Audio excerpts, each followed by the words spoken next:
আচলতে মই ক'বলৈ গ'লে মোৰ অভিনয় জীৱনত তেনেকুৱা চৰিত্ৰ আজিলৈকে কৰা নাই ফাৰ্ষ্ট টাইম কৰিছোঁ গতিকে মোৰ কাৰণে এটা ডাঙৰ চেলেঞ্জ আৰু একো নাই মই একচেপ্ট কৰিছোঁ আৰু কৰিবলৈ ওলাইছোঁ আপোনালোকৰ আশীৰ্বাদ বিচাৰিছোঁ হয়তো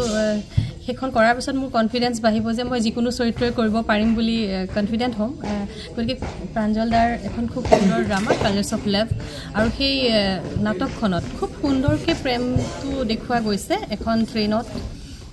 যিটো কয় সাময়িক প্ৰেম বুলি কেতিয়াবা হঠাৎ হৈ যায় আকৌ নাইকিয়া হৈ যায় আমাৰ মাজত তেনেকুৱা হৈ থাকে তেনেকুৱা ধৰণৰ ষ্টৰিটো খুব সফ্ট ৰোমান্টিককৈ গৈ থাকে তাত বাবলি আছে বাবলি বৰা আছে আলক্ষ্য দা আছে আৰু গোটেই অভিনেতা অভিনেত্ৰী যিসকল আছে এনেকুৱা নহয় যে আপোনালোকে হয়তো নামটো ক'লে চিনি নাপাব কিন্তু তেওঁলোক খুব সুদক্ষ অভিনেতা অভিনেত্ৰী গোটেইখিনিৰ লগত কাম কৰি খুব ভাল লাগিছে শ্ৰীমন্ত শংকৰদেৱ কলাক্ষেত্ৰত শ্ৰী শ্ৰী মাধৱদেৱ আন্তৰ্জাতিক প্ৰেক্ষাগৃহ তৃতীয় ইণ্ডিপিটি নাট্য উৎসৱৰ বিশেষ প্ৰস্তুতি 12 ডিচেম্বৰ বৃহস্পতিবাৰে এদিনীয়াকৈ আয়োজন কৰা হৈছে তৃতীয় ইণ্ডিপিটি নাট্য উৎসৱ নাট্য উৎসৱৰ লগত সংগতি ৰাখি মঞ্চস্থ কৰা হ'ব দুখন বিশেষ নাটক কালাৰ্ছ অফ লাভ আৰু ইউ ক্যাং নামচাও নামৰ দুখন নাটক পৰিচালনা কৰিছে প্ৰাঞ্জল কে শইকীয়াই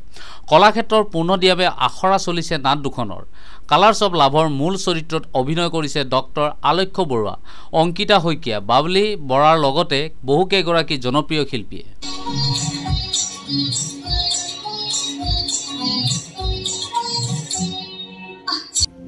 तुम्हारी इन झील आंखों को जन्नत ऐसा लगता है कि तुम्हारी इन आंखों में मैं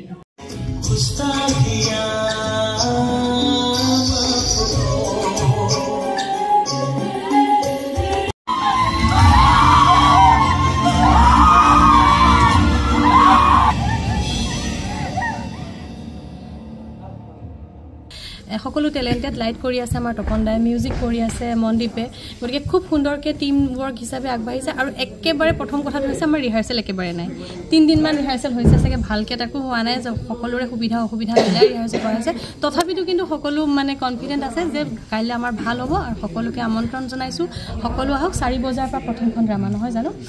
4:30 পৰা আমাৰ প্ৰথমখন ড্ৰামা এইখনৰ নাম ইউ ক্যাং নাগবা নাগবা এটা চৰিত্ৰৰ ওপৰত বস্তুটো কৰা হৈছে খুব সুন্দৰ লাগিব আপোনালোকে চালে গম পাব সেইখনো চাওকি আৰু আমাৰ 6টা বজাৰ পৰা আমাৰ আছে যিখন ড্ৰামাত আমি অভিনয় কৰিছোঁ সেইখনো আহক সকলোৱে আহক আৰু উৎসাহ দিয়ক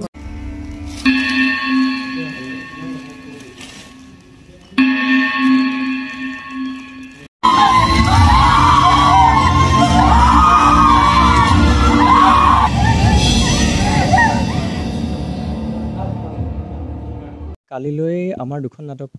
প্ৰযোজনা কৰা হ'ব টিম এনডিপিটি আসলে ইয়াৰ প্ৰযোজক আৰু পৰিচালক শ্ৰদ্ধাৰ প্ৰাঞ্জল কে শইকীয়া দা তেখেতৰ তত্ত্বাৱধানত তেখেতৰ পৰিচালনাত আৰু তেখেতৰ নাট্যকাৰ হিচাপে দুখন নাটক মঞ্চস্থ কৰা হ'ব মাধৱদেৱ কলাক্ষেত্ৰৰ প্ৰাংগণত প্ৰেক্ষাগৃহত গতিকে দুখন নাটকৰ প্ৰথম নাটকখন 4:30 বজাৰ পৰা হ'ব এজন আনচাং হিৰোৰ ওপৰত নাটকখনৰ নাম হৈছে নাংবা এটা চৰিত্ৰ এটা কম্পজিশ্যন লৈ কৰিছে আৰু দ্বিতীয়খন নাটক আমাৰ জীৱনৰ প্ৰত্যেকৰে কেতিয়াবা অনাকাংক্ষিতভাৱে কাৰোবাক ভাল লাগি যায় গভীৰভাৱে ভাল লাগে আকৌ সাময়িকভাৱে হি নাইকিয়াও হৈ যায় যাক ইনফ্ৰেচুৱেশ্যন বুলি কয় গতিকে তেনেকুৱা পটভূমিত এটা ট্ৰেইন জাৰ্ণিত তেখেতৰ এটা ৰিয়েল কাহিনীক লৈ এখন আমাৰ প্ৰত্যেকৰে জীৱনৰ এটা প্ৰেমৰ এটা এখন নাটক দ্য কালাৰ্ছ অফ লাভ নাটকখন মঞ্চস্থ কৰা হ'ব সেই নাটকখনত মই এটা চৰিত্ৰ কৰি আছোঁ আমাৰ লগত কৰি আছে বাবলি বৰা অংকিতা শইকীয়া আৰু কেইবাগৰাকী নপুৰণি শিল্পী আপোনালোকে দেখা পাইছে নাটকখনত মিউজিক কৰিছে মনদীপ দাই আৰু পোহৰ কৰিছে তপন দাই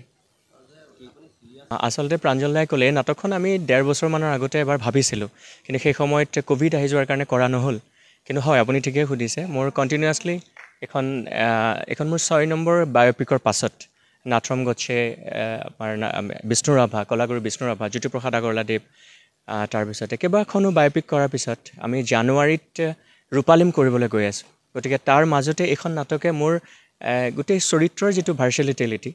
সেই কথাটোৰ বাবে মোৰ খুব সুবিধা হৈছে আচলতে আৰু মই আলক্ষ্য হৈ ইয়াত ওলাব পাৰিছোঁ নহ'লে ক'ৰবাত জ্যোতিপ্ৰসাদ আগৰৱালা হৈ ওলাব লাগে ক'ৰবাত লক্ষ্মীনাথ বেজবৰুৱা হৈ ওলাব লাগে এবাৰ প্ৰথমবাৰৰ বাবে মই আলক্ষ্য হৈ অভিনয় কৰিছোঁ সেইটোত মোৰ এটা বেলেগ মাদকতা হৈ আছে আচলতে কি হয় আমি আগৰ পৰাই হয় মোৰ শ্ৰদ্ধাৰ বাণীদাই অহেতুকৰ এটা ভাল চৰিত্ৰ কৰিছিলে আচলতে সেই সময়ত মই কেপ্টেইন জিন্তু গগৈৰ যোদ্ধা বুলি এখন চৰিত্ৰ চিৰিয়েল কৰি